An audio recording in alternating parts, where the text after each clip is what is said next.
আসসালামু আলাইকুম। আশা করছি সবাই ভালো আছেন। আলহামদুলিল্লাহ আমি অনেক ভালো আছি। আজকে আলোচনা করব তামাদি আইনের ধারা ১২ থেকে ২৫। এখানে বেসিক্যালি তামাদির সময় গণনার সাধারণ বিধিগুলো আলোচনা করা হয়েছে। ধারা ১২ বেসিক্যালি আইনগত কার্যধারায় ব্যয়িত সময় বাদ দিতে হবে। এর মানে হচ্ছে যে আপনি কোর্ট প্রসিডিংসে যে সময়টা ব্যয় করেছেন সেই সময়টা বাদ দিয়ে কিন্তু আপনার তামাদির মেয়াদ গণনা করতে হবে। ধারা ১২-র ১-এ বলা হচ্ছে আপনি যে ক্ষেত্রে মামলা, আপিল বা আবেদন করতে চান সেক্ষেত্রে আপনার তামাদির মেয়াদ গণনা করতে হবে যেদিন থেকে উক্ত মেয়াদ আরম্ভ হয়েছে সেই দিনটি বাদ দিয়ে। ধরুন আপনার ৪ তারিখে মেয়াদ আরম্ভ হয়েছে মামলা করার, এই ক্ষেত্রে আপনার তামাদির মেয়াদ গণনা হবে ৫ তারিখ থেকে। আপনি যদি অ্যাপিলের অনুমতির দরখাস্ত বা রায় রিভিউ করতে চান সেই ক্ষেত্রে আপনার যেদিন রায়টা ঘোষণা করা হয়েছে সেই দিনটি বাদ যাবে এবং আপনার রায়ের কপিটা সংগ্রহ করতে যে সময়টা লাগবে এই সময়টাও কিন্তু বাদ যাবে।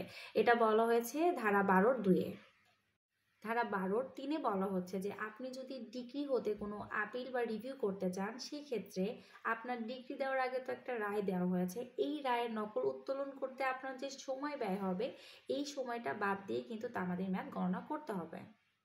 ১২-৪-এ বলা হচ্ছে যে ক্ষেত্রে কোনো অ্যাওয়ার্ড বা রোয়েদাদ দেওয়া হয়েছে এবং আপনি এই অ্যাওয়ার্ডটা রদ করতে চান বা সেট অ্যাসাইড করতে চান সেক্ষেত্রে আপনার রোয়েদাদের নকল সংগ্রহ করতে যে সময় লাগবে সেই সময়টা বাদ যাবে।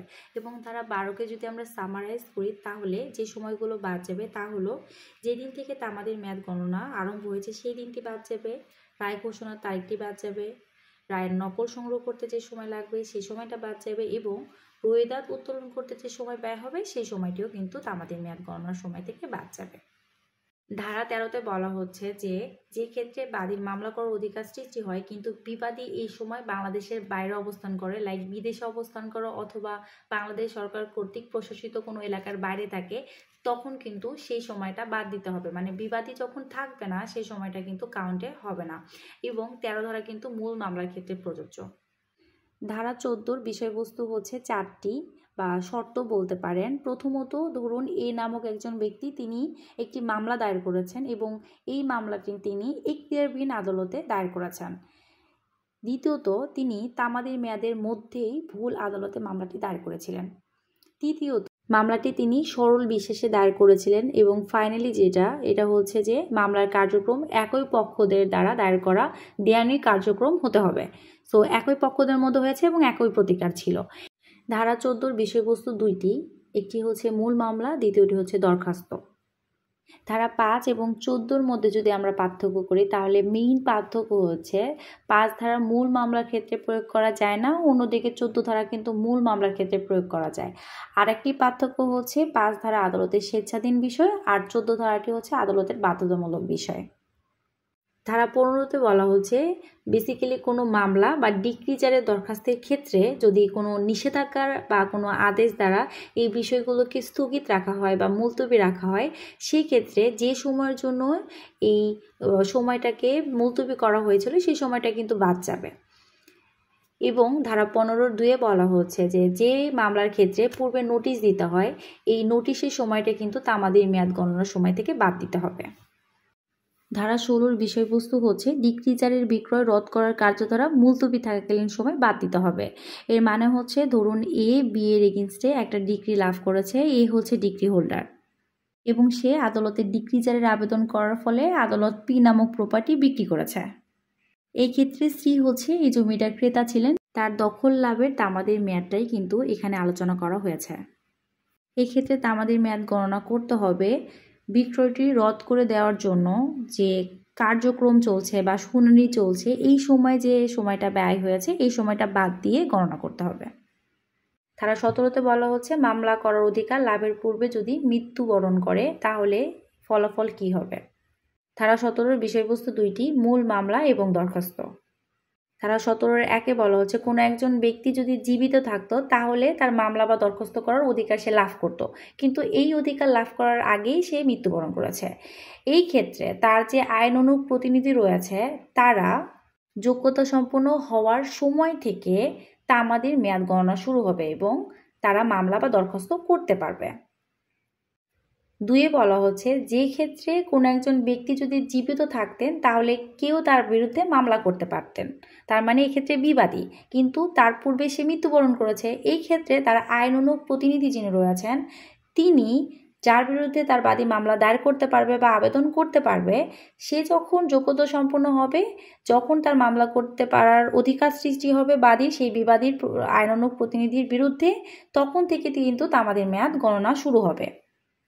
3-এ বেসিক্যালি একটা লিমিটেশন দেওয়া হয়েছে যে অগ্রকরের মামলার ক্ষেত্রে বা স্থাবর সম্পত্তির দখল সম্পর্কিত কোনো মামলার ক্ষেত্রে, পদলাভ সম্পর্কিত কোনো মামলার ক্ষেত্রে এই 3টা বিষয়ে কিন্তু ধারা 17-র কোনো বিষয় প্রযোজ্য হবে না।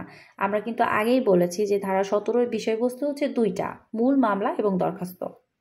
ধারা 18-তে প্রতারণার বিষয়টি বলা হয়েছে, লাইক কোনো একজন ব্যক্তি মামলা বা দরখাস্ত করার অধিকার অর্জন করেছে, কিন্তু প্রতারণার মাধ্যমে তাকে এই অধিকার যে সে অর্জন করেছে সেটা তাকে জানতে দেওয়া হয়নি, বা যে সত্যের ওপর তার অধিকার প্রতিষ্ঠিত তাকে জানতে দেওয়া হয়নি, অথবা কোনো একটা দলিলের ওপর তার এই অধিকার নির্ভর করছে সেটা তার কাছ থেকে প্রতারণা করে গোপন করা হয়েছে।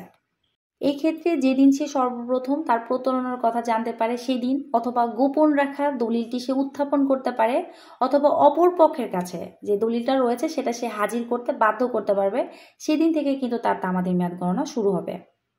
19 ধারায় বলা হয়েছে লিখিত প্রাপ্তি স্বীকারের ফলাফল, এবং 19 ধারার বিষয়বস্তু কিন্তু 2টি, মূল মামলা এবং দরখাস্ত। ধারা 19 প্রয়োগ করতে হলে কিছু শর্ত পূরণ করতে হবে। প্রথম শর্ত হচ্ছে যে তামাদির মেয়াদ উত্তীর্ণ হওয়ার আগেই প্রাপ্তি স্বীকার করতে হবে, এবং এই প্রাপ্তি স্বীকারটা হবে কোনো সম্পত্তি বা অধিকার সম্পর্কে, এবং প্রাপ্তি স্বীকারটা অবশ্যই লিখিত হতে হবে। লিখিত প্রাপ্তি স্বীকারে স্বাক্ষর করতে হবে, এবং এই স্বাক্ষরটা করবেন সংশ্লিষ্ট যে পক্ষ রয়েছে তারা। এখন প্রশ্ন হচ্ছে যে এই রকম স্বীকৃতি আসলে কে করতে পারেন? ধরুন কোনো একজন ব্যক্তি যার বিরুদ্ধে কোনো সম্পত্তি বা অধিকার দাবি করছে সেই পক্ষ নিজে এই প্রাপ্তি স্বীকার করেছেন, অথবা তিনি যার কাছ থেকে এই সত্য বা দায় প্রাপ্ত হয়েছেন বা সেই যে সম্পত্তি বা অধিকার, এই অধিকারটা প্রাপ্ত হয়েছেন, তিনি কিন্তু লিখিত প্রাপ্তি স্বীকার করতে পারেন। এবং এই ক্ষেত্রে যেদিন তিনি লিখিত প্রাপ্তি স্বীকার করেছেন তারপর থেকে কিন্তু নতুন করে তামাদির মেয়াদ গণনা শুরু হবে। ধারা 20-এ বলা হচ্ছে কোনো একজন ব্যক্তি উত্তরাধিকার সূত্রে তিনি ঋণী, এবং তিনি যেদিন বা যে তারিখে তার ঋণের যে দেনা রয়েছে সেটা পরিশোধ করবেন, সেদিন থেকে নতুন করে তামাদির মেয়াদ হিসাব করতে হবে।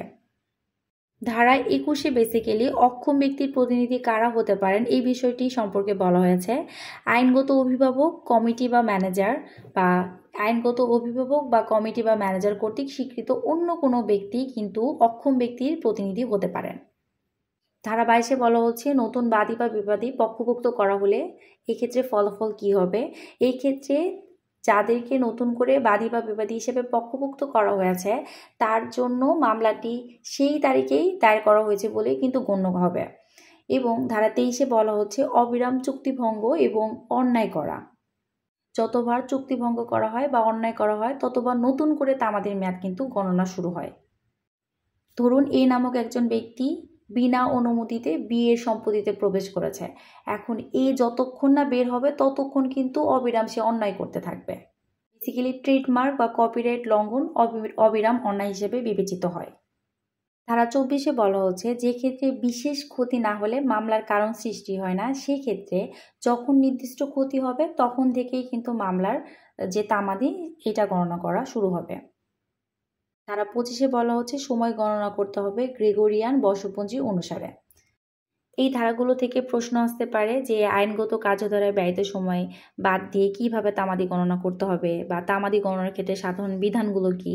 এই ধারাগুলো থেকে বেসিক্যালি ধারাগুলোকে অ্যাড্রেস করে কিন্তু প্রশ্ন আসতে পারে, যেমন এখতিয়ারবিহীন আদালতে যদি মামলা দায়ের করা হয় সেক্ষেত্রে ফলাফল কি হবে। সো এই টাইপসের কোশ্চেন আসতে পারে। Thank you for watching this video. আসসালামু আলাইকুম।